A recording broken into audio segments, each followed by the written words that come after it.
Unwanted horror opinions. Tonight we feature Gretel and Hansel. Full warning, this movie will contain spoilers. It came out in 2020, you've had your chance, and now it's my turn to talk about it. So, you don't like it, find something else to watch.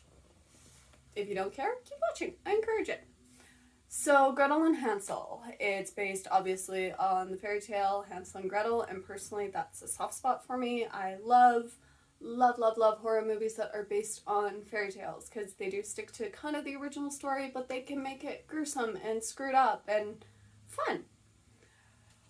This movie features Sophia Lillis, who also plays Beverly in It and It Chapter 2 and the flashback scenes, and Alice Krige. I don't know if I'm saying that right. Meh. So she is in Silent Hill, and she also plays the author in Stay Alive. And I just kind of like her demeanor and the way she carries herself as an actress. Like, she's just very pretty, very macabre in a sense. So she's great. So, beginning of the movie, we hear a folktale about a girl in a pink bonnet. Keep in mind that will be important to the story, a lot more important than we actually thought. So, just in true Hansel and Gretel fashion, Mom can't afford to feed her kids, so she sends them away.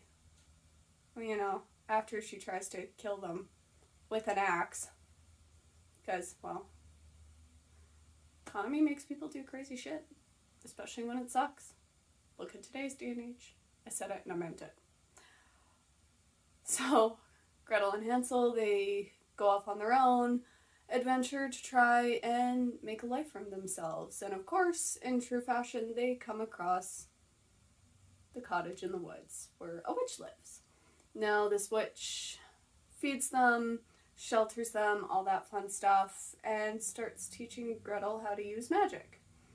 Not just, how to cook and clean. Like, she doesn't come across as very evil at first. Meanwhile, while they're in the house, Gretel starts having screwed up dreams about, like, children and stuff being eaten and murdered and gross shit. Now, what I really like about this movie, so it really builds the suspense, but it builds it up to that point where you think something's going to jump out at you and scare the shit out of you. I mean. You know what I mean. But it doesn't happen. It's like a sneeze that, you feel it, it's there, and then it's just not. But in a fun way. And I'm okay with that because I'm not a huge fan of jump scares. I know, my name is literally Horrorphile, and all I talk about is horror movies, but I hate jump scares. So this, I loved it. The movie overall is a slow burn throughout, but in a good way. So, we later find out she's having these dreams, and of course, same with the tale in the beginning about the girl in the pink bonnet, she starts seeing her in her dreams, and she thinks she's just hallucinating and going crazy. And then Hansel goes missing after a huge fight between siblings because sibling rivalry, I guess? We'll go with it. Later on, Gretel sits Hulda down, the witch, and starts talking to her, and Hulda reveals that she's actually the girl's mother. And she tried to cast her out and kill her. But then the girl in the pink bonnet is just like, hey, you know what would be even more cool is if I teach you magic and you kill your other kids, which she does, and she eats them because, well, economy? Yeah, we're going to say economy for part of this. Other part is she's crazy. She does end up killing her other daughter, takes her power, and becomes a witch, and starts disguising herself and luring children in and killing them and eating them because I guess she has nothing better to do with her time.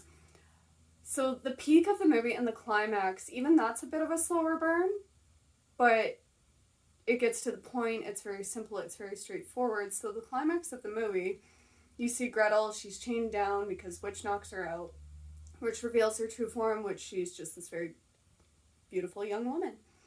And then all of a sudden, a Hansel comes out, and he's in a trance, and the witch is trying to lure him up into a cage so she can cook him.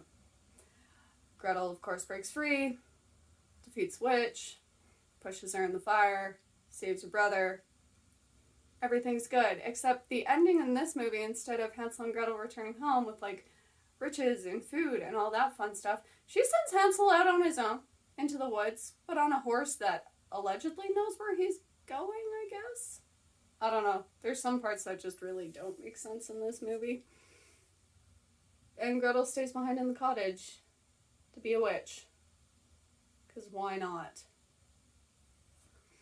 I don't know. Overall, other than a few small things that don't make sense, like at one point in the movie, Gretel and Hansel come across a castle and they're like, oh, we'll take refuge in this. It's very early on in the movie, and then this creature attacks them, but there's a hunter that kills the creature and then sends them on their way.